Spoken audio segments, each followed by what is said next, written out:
I'm here in New York City. I'm here to cause a spot of bother, but also like you to listen on the ropes. That's on the ropes, right? On the ropes? There we go. On the ropes. It's a bloody beautiful podcast. I love it. If you listen, long live.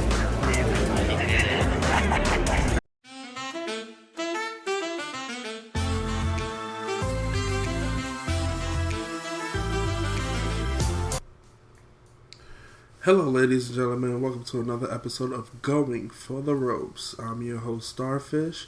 Today, we'll be reviewing SmackDown Live. This episode of SmackDown Live was actually pretty good. It seemed shorter than it was. Very enjoyable, though. Let's get started. Kickoff SmackDown Live, we had Shane McMahon coming out. The 5 challengers for the women's first ever history-making Money in the Bank ladder match already inside the ring. Shane revealed the new briefcase for the women. I'm happy that it is white and it is not pink or like a blue because of women, pink, SmackDown blue. Even though the men's briefcase is blue for SmackDown. Anyway, I'm happy it's white. I know a lot of people stand with me on that. Shane introduced the challengers. He kind of botched Tamina, the first one he introduced. A 2-time superstar. I don't know what that means. I think he messed up. My pick for who wins Money in the Bank is... I'm stuck between a rock and a hard place. So there has been rumors that Triple H is supposedly very fond of Carmella. I think that it's a possibility she could win that. It would be perfect for her because she's not really believable in the ring, but her winning the title through Money in the Bank would be perfect. Another person that I believe could win is Tamina. I think it's time for Tamina to wear some gold around her waist. I love Tamina as a wrestler. Those are really the only 2 I see winning. Charlotte does not need this. Becky doesn't need this. Natalya, she hasn't been champion for a long time since the Divas Championship. I don't think she needs it either. The only 2 people that could really benefit from winning is Carmella or Tamina. Anyway, after the introductions, we got Ellsworth. Another Ellsworth promo. Duh. Then each of the challengers say something about the other. Basically kind of catchphrases. Carmella says she's going to win because she's the princess of Staten Island. Charlotte was like, shut up, princess. The queen is talking. And then Natalya says how she's always ripping off her father. Charlotte just woo, woo, woo. And then Becky goes, Natalya goes, I'm the best there is, the best there was. And Becky goes, well, you're ripping off your uncle. And I think she said something about straight fire. I don't know. I don't really pay attention to Becky. Becky Lynch is, she's okay. She's not for me. Then Naomi comes out. Didn't really understand why Naomi came out. Well, she said she was disappointed that she wasn't going to be in this history-making match. But whoever wins ultimately gets a shot at her and her gold. Then out comes the debuting Lana, whose entrance looks horrible. I hope she doesn't come out in an evening gown every match. Even though, it could work for a heel kind of thing. She comes out in an evening gown and she takes it off and she has a ring gear on. Lana is going to Shane, like, I should be in this match. And Shane's like, this is not the time or place. That's right for me. I'm kind of busy. And Lana's like, what's best for me? What works for me is what works best for you. And he was like, I'm kind of busy here. And then she was like, I could be in this match and I could win. And Naomi starts laughing at her. She's like, what? if you pay attention, well, they show them, Charlotte and Becky Lynch are like laughing, and it looks like they're smoking an imaginary joint. It's hilarious. They're just like cackling to the side. Anyway, Shane sends Lana to the back. Lana looks pissed, and then we start the 6-woman tag team match. How I would like to call them, the champions versus the welcoming committee. Pretty good match. Lana comes out, interrupts Naomi. She causes Naomi to fall on the side of the ring. Naomi rolls in. Super kick by Tamina Snuka. 1, 2, 3. The committee wins. This is interesting how Lana gets a start. Also, during the match, they did the picture-in-picture. It was said that on SmackDown they would do more picture-in-pictures during matches. I think this is interesting because if you haven't been to a live event, most matches will stop during commercial break. Most not. This is a good way to keep fans interacting with the matches so they know what's going on when they're watching. I like it. Next we have Shane McMahon and Mojo. Mojo Rawley saying how he thought him winning the Andre the Giant Memorial Battle Royal was going to elevate him to new heights, and he's just been waiting for 2 months. Shane says he's right, and Mojo said that he's the only person to beat the WWE champion, Jinder Mahal. So Shane puts him in a match with Jinder Mahal, and if Mojo wins, then he gets an opportunity to join the Money in the Bank match. I'm tired of Mojo. I'm not really a fan of Mojo. I know some people are. I think he's a little too hyper and kind of kiddish for me, but I guess some people like it. Next we have AJ Styles versus Dolph Ziggler. Great rematch of last week. I think that this was a very solid match. This has put Ziggler back on the map. This is what Ziggler needed. Before, he wasn't too interesting in the ring to me. I feel like the matches with Nakamura and AJ have brought Ziggler back to what I've known him for, which is having amazing matches with people. AJ wins with Styles Clash. 1, 2, 3. AJ wins. I think that this is going to be a little feud between them. I like it.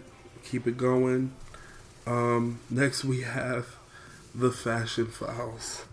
I love Tyler Breeze and Fandango. I think they are perfect together as a team. I think that they have great chemistry as a team. I love it. So Fashion Files, Fandango says he doesn't think that it's the cologne's cologne, and Breeze is like, oh, cologne. And they just keep going back and forth, going cologne's cologne. And then the New Day, which I thought that the segment was over, but it wasn't. They had New Day come in to Fashion Files, and they were like, oh, we're in black and white. And then Big E looks at them and goes black, and then looks at Breezango, goes white. They wanted Breezango to, the Fashion Police to give them information on the Usos, and they handed them a bunch of files. Well, before that, they were like, will you take the case? And they were thinking to themselves, should we take the case? Yes, we'll take the case. And New Day was like, you're just standing there, so we guess not. And then they hand them. Now, at first, I didn't know what it was. And then Fandango keeps throwing it on the floor. They keep giving it back to him. He throws it on the floor again. and Tyler Breeze comes back wearing a romper. This was the perfect way to blend in Fashion Police and New Day, talking about what's popular in fashion and have them just have fun with it. I think Tyler Breeze looked pretty good in the romper. They said that they will take the case, but not really. I think, again, they just thought it themselves, and they gave New Day a bunch of old case files, and they were like, hey, do you know what Day 1 ISH means? And Biggie goes, ish. Gesundheit. I think that these two together are funny. I would love to see a feud between them and both of them just going back and forth. Next, we have Mojo Rawley versus Jinder Mahal. I think Mojo Rawley's entrance is way too hyper for me. And Jinder Mahal's entrance, I would believe it's just this time around, was way too long. Way too long. I understand he's champion, they want to up the ante on making him, the heel on SmackDown right now. His entrance was just way too long, though. I think they dragged it a little too much. Pretty good match. I didn't really pay attention that much to it. Jinder hits the Cobra Clutch Bomb on Mojo. Mojo's dreams of being in this Money in the Bank match are over. Thank God. I mean, they don't need another person. They don't need another person for this match. This match is set. Leave it alone. I know, it was just to, get Mojo out there. But, no, Mojo, you wait your turn for something else. Like everybody else who won Andre the Giant Battle Royal, whatever. That shit is way too fucking long. Jinder, however, needed this win. I think it was good. Mojo was the only one to beat him. So him beating Mojo was what he needed right now, especially as champion. Then we have a Jinder Mahal promo. Basically, and I didn't understand the USA chants. I guess, he's from India, even though he's Canadian.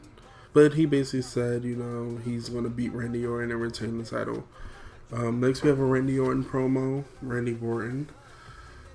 He said how he called Ric Flair and Harley Race and somebody else.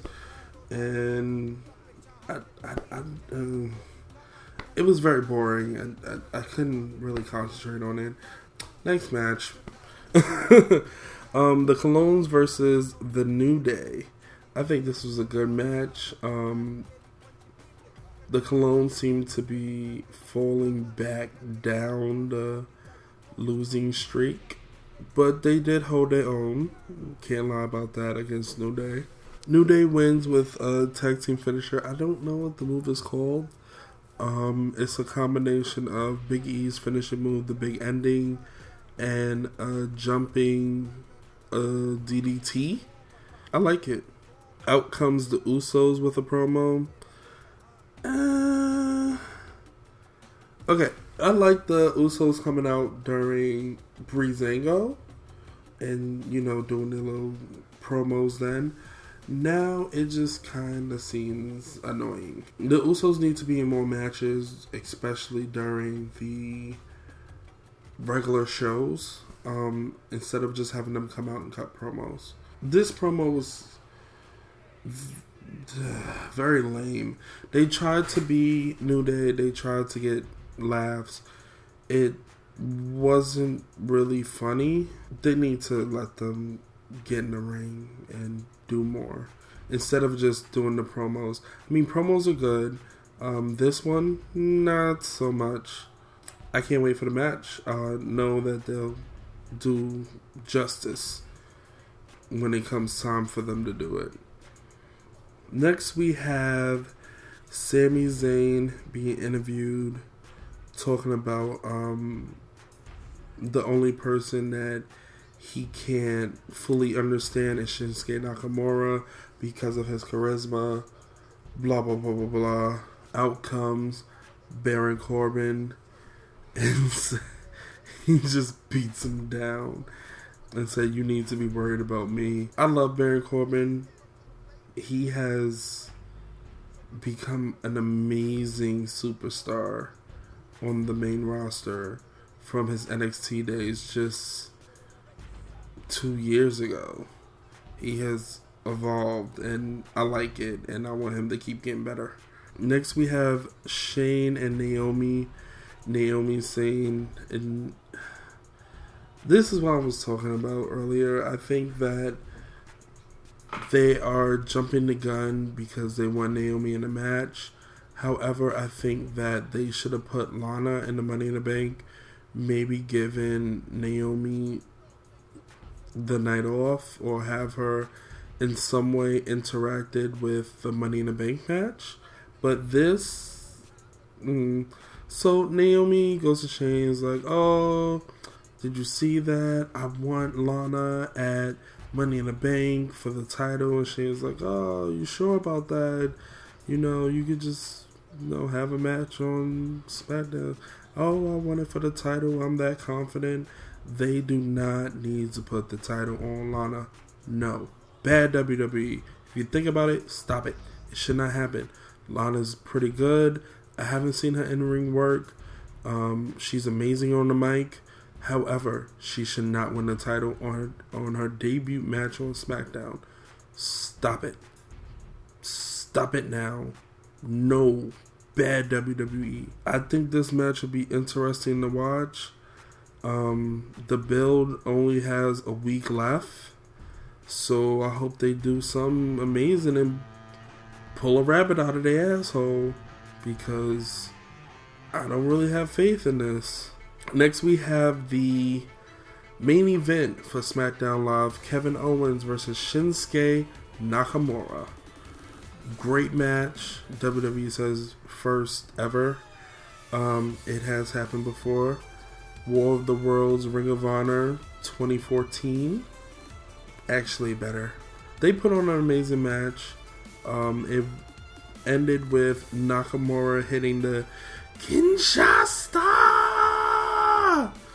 on Kevin Owens. Nakamura went to celebrate when Baron Corbin, who was, it was essentially supposed to be Sami Zayn ringside, but he got beat up and Baron Corbin took his place. Baron Corbin hitting the End of Days on Nakamura. Baron Corbin is my favorite to win this year's Money in the Bank. Everybody has been high on Baron. Baron looks like $1 million. He is doing good. He's putting on good matches. He looks amazing. He's sounding better every time he's on the mic. It's time for him to win the title. Maybe not now, but sometime this year. Baron needs to end 2017 with the title. I want to see it.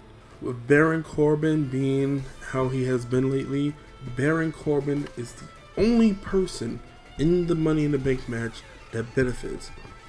Sami Zayn does too, but Sami Zayn could get the title a different way. The way that he has been going. The underdog who makes it through. Whereas Baron Corbin is the new guy making it through. Everybody else has been on the indies and, paid their dues. Whereas Baron Corbin could just come in as this brash new guy who doesn't take shit and wants the title by any means necessary. I think that this is it. This could be the year that Baron wins, and with the Money in the Bank briefcase. I can't wait for Money in the Bank. I love Money in the Bank. People that know me know I love Money in the Bank. I think one of the best cash-ins is Seth Rollins. Seth Rollins. The best cash-ins, period, have been Seth Rollins. I would say one of CM Punk's.